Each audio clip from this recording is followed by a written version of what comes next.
School of Biblical Studies at ang atin pong kurso na pinag-aaralan ay Homiletics 1. Ang descriptive title po niyan ay Sermon Preparation and Delivery. Bali dalawa, ano po? Paggagawa ng sermon at kung paano ito ipahayag.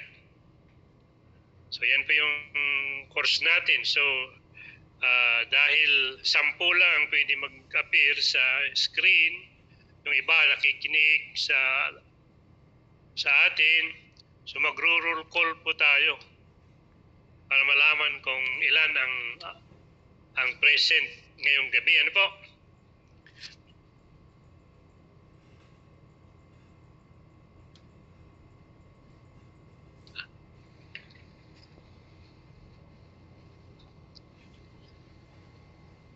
Magandang gabi po sa inyong lahat, mga kapatid.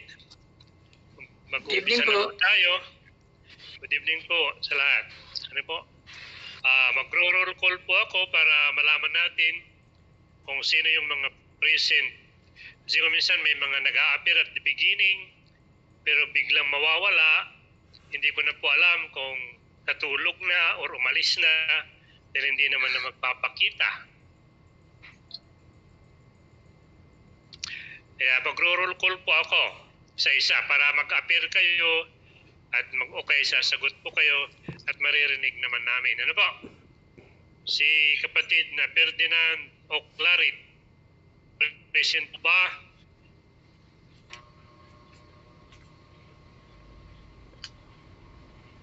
Present po ba si kapatid na Ferdinand? Present po, Brother Bots. Okay, gano'n lang. Sasabihin lang po, present. Ano po? Hardel Del Tinado. Kapatid na Hardel Del Tinado.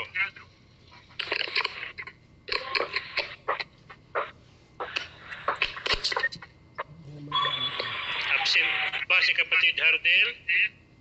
Chata bro. Present po. Okay. Kaya pag tinawag ko po, sasabihin lang nyo present, okay na.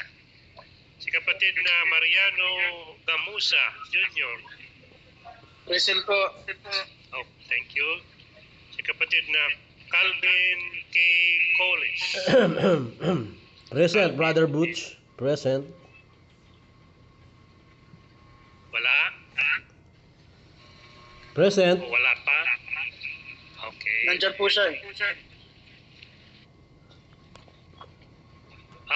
Present, present, Brother Butch. Calvin. Naka-off pala yung mic ko eh. Okay. Naka-off pala yung mic ko. Okay. Thank you. Si Jasmine Valdez. Present po. Present. Si Altia Valdez. Present po. Present. Si Kian Gret. Present po. Present. Si Marian Ruca.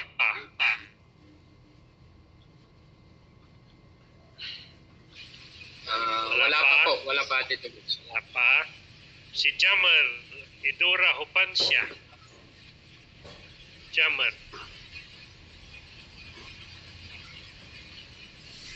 Wala pa.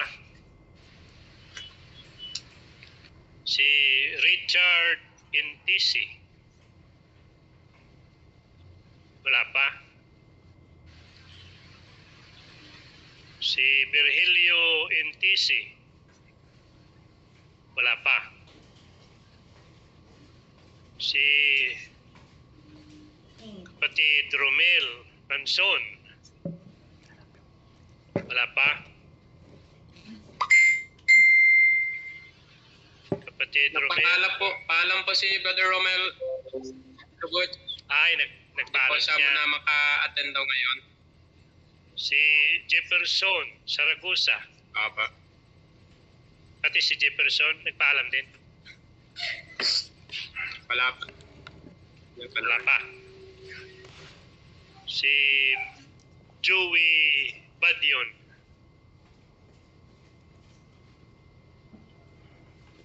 Okay. Wala pa itong si kapatid na Joey Badion. Alright. Nandiyan naman si kapatid na email. So may kasama ako na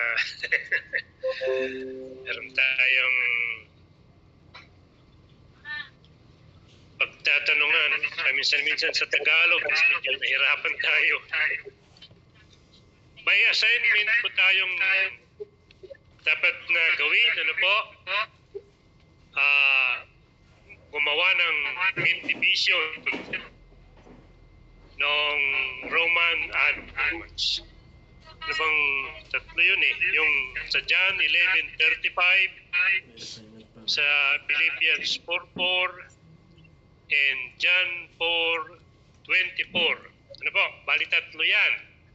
So, gusto kong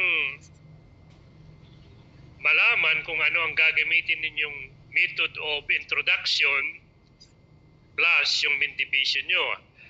Gaya ng sinabi ko, itong pinag-aaralan po natin, advanced po ito dahil